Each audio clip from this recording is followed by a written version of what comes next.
Welcome to the Banker Lamp. Please enjoy the video.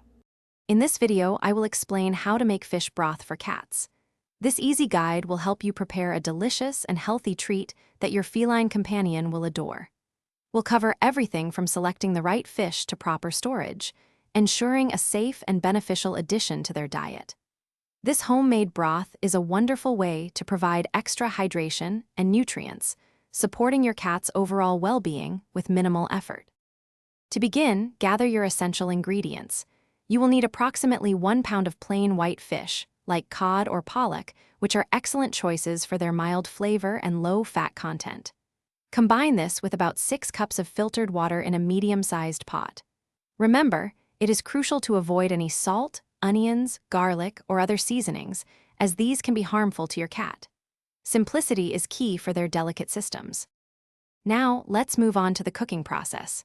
Place the fish and water into a pot and bring the mixture to a gentle simmer over medium heat. Do not boil vigorously. Allow it to cook for about 20 to 30 minutes or until the fish is thoroughly cooked and easily flakes apart. As it simmers, you might notice some foam rising to the surface. Simply use a spoon to skim this off for a clearer broth. Once the fish is cooked, it's time to strain the broth. Carefully pour the entire contents of the pot through a fine mesh sieve into a clean bowl, ensuring all fish bones and solids are removed. Let the broth cool completely to room temperature before offering it to your cat. You can store any leftover broth in an airtight container in the refrigerator for up to 3 days, or freeze it in small portions for longer storage. Thanks for watching. If this was helpful, leave a like and consider subscribing. See you next time.